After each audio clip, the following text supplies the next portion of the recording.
whatever you are having, I was also like having the same kind of session with her. Not as such, because every time you spoke, you remember you had your session with her, then we'd go in with her. What she was saying is that, okay, our strength, the strength that we have as parents, was going to help you be able to navigate. Yes. And the biggest thing that she ever said was that you just needed to know that we are there for you. To be assured that as your parents, I think it's all about, can we say we love you and actually mean that we love you? And are we there? Do we just say love, or do we actually act the love? I think that is all she was. That was about now. Whatever sessions I was having with her, that is exactly what she was saying. Like now, me being the father, normally a very hard thing to even release your daughter in any circumstance. Yes. Give her the freedom that she likes so that she can be able to actually Yeah, live out 'cause her life the best. I've had people ask questions like, how do you let her perform in front of people like that? And I'm like, if you didn't, they wouldn't have known that a visually impaired person can actually perform in front of a whole crowd like that.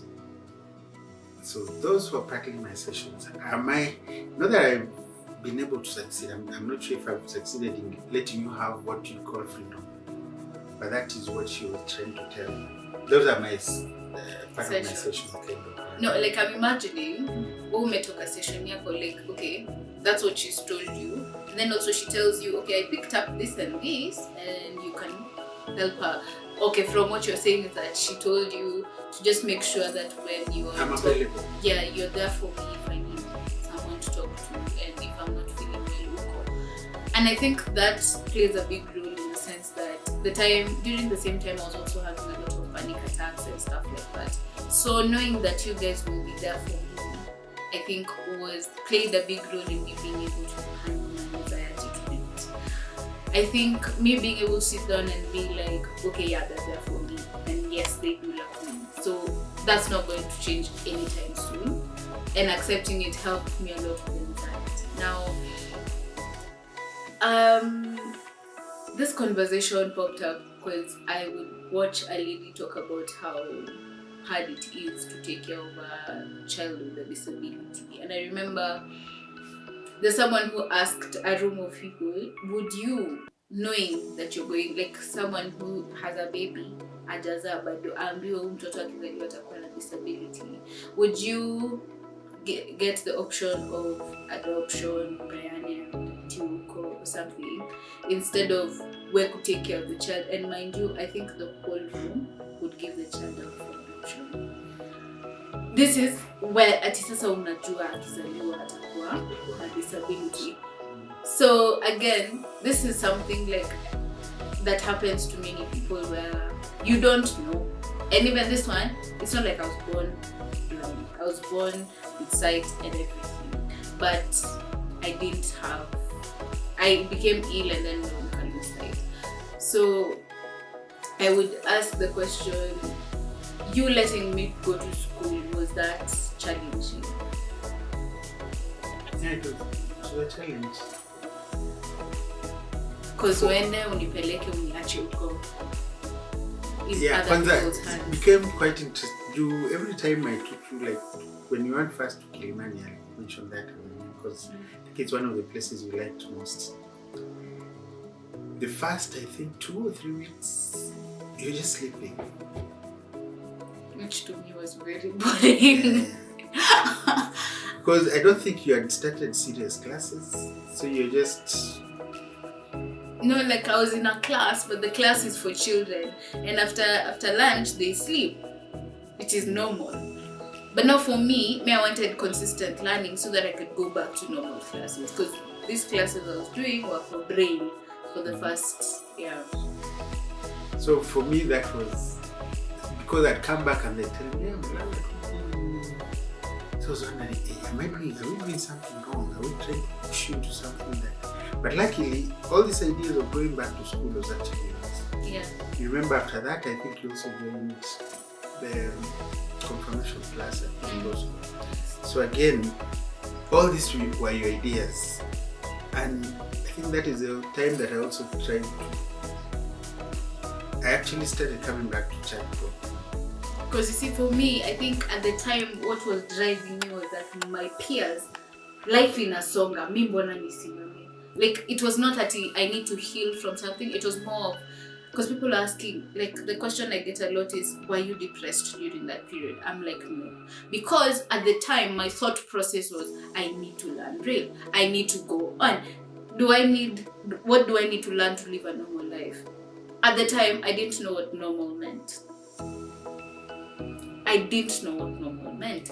I just thought normal means I'll be in class learning like other kids. I didn't know what learning with other kids, what it meant. I think for us also it was an experience. Like when your mom took you to KSB, and they actually told her that there was a school in Nairobi. I think we overjoyed. We were trying to think of Thika School of Applied.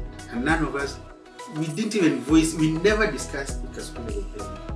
Because for us, we were not thinking of that as a solution. Yeah, because none of you could fathom letting me go to a boarding school after losing sight. So when she went and she was told that there is a school in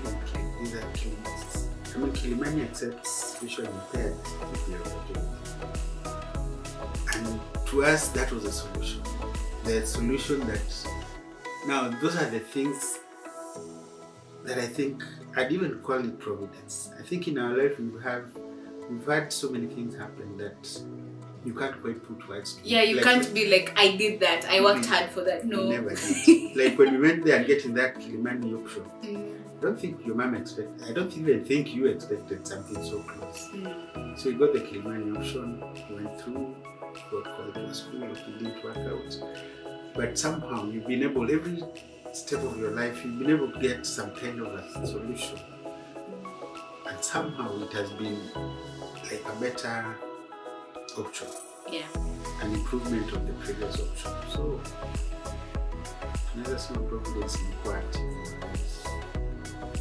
So you know, you're talking about when you went to school, even as you're going to school, none of us knew what it was going to mean because we are all sighted.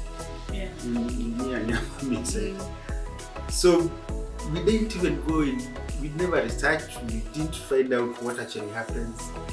We were living in hope. And I think, why don't we go about? But then I think I just went there without, we didn't do the research that I see parents say. So we decided to do our research. No. We had Kilimani the school pop, uniform, gone. It was very instant without, and then I think I also had in my head a whole timetable. So itakuwa hivi and hivi. And then when I was told to sleep, I was like, what? Because you joined as kids. Yeah, it was like kindergarten, sasa yao. Beginners. Yeah, class. Beginners class, where you start from. So, I don't know. But, like, I'm imagining for you, it was like how you leave a child on the first day of school, mtoto mdogo. Ukimwacha kwa mlango, unamwachia mwalimu entirely different. Mtu mwenye like umjui hivyo. Because now that was what it was. Mlikuwa mnaniacha kwa mkono ya mtu mwingine. And that's why I'm saying we are just hoping that something good will have come out of it. But now, in the first few weeks, before now you move from the beginners class to the main, I think after that when we engage this tutor to teach you now Braille so that it moves faster, you join the other class faster. Yes. So I think that's also saved us. Now every time I was coming to school, I was getting different reports because now you're class 4 teacher. 5. Yeah. Class 5 teacher was very positive about your engagement, progress and such. So we started getting some positive reports, and I think Kilimani community also agreed with you, and somehow you like the school. I do. Like, I think most of my childhood memories I made in Kilimani Primary School. So, all in all, from the time I started school till now, what would you say parenting a visually impaired person has been for you?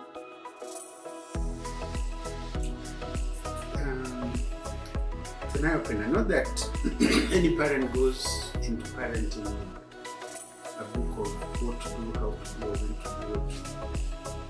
But now when it's visually impaired, it becomes more interesting because you're learning.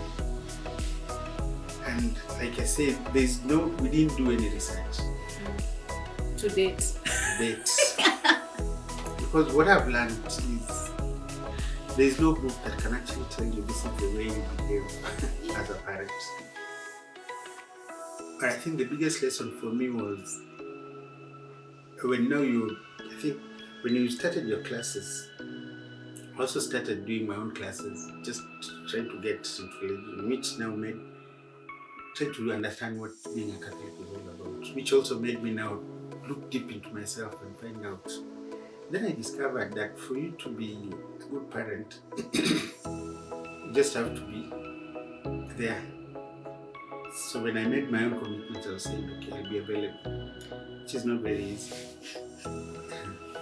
So that when you need me, I am there, or I'm at least available. I can pick all your calls, I can make sure that when I'm needed, I'm there. Because you realize that your child will need, like I remember, whenever I was at home, even as you're growing up, you never wanted us to leave as a unit. You just needed to know that we are there, we are available. Yes. So for me, because I used to drink, I think, enough. It was like me building that security back. Yeah. So now I needed to make myself available. Somehow I suspended my drinking to the point that I could be able to be home in time. That suspension came gradually. I don't think I just stopped Maramuja, but with time I stopped and I was able to be available and at home in very good times. For me, I'd say the main thing that I would say our journey of you being my parents has been is the patience, what do we call it? But like the patience, just you keep like inaitwaje, siwezi sema ni kunitolerate, but like again, patience. Yeah, your patience, like.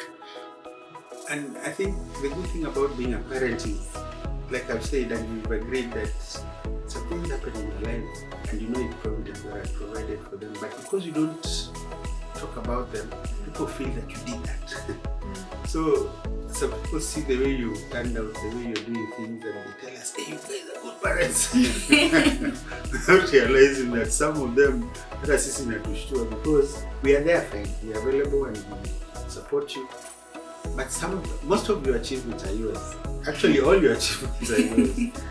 Some of the things that they can actually say we did, hata si labda tulishtuka.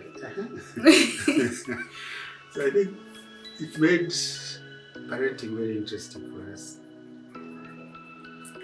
Thank you so much for gracing my channel today, for coming and just having a conversation with me about, generally visual impairment and you being a parent of a visually impaired person. Now, thank you so much, and thank you for watching this video to the end. Nawapenda sana. We have a part 2 of this, so keep liking, keep subscribing, and keep sharing. Tell a friend that this is what we do here. Nawapenda, more love, peace, and happiness. Bye.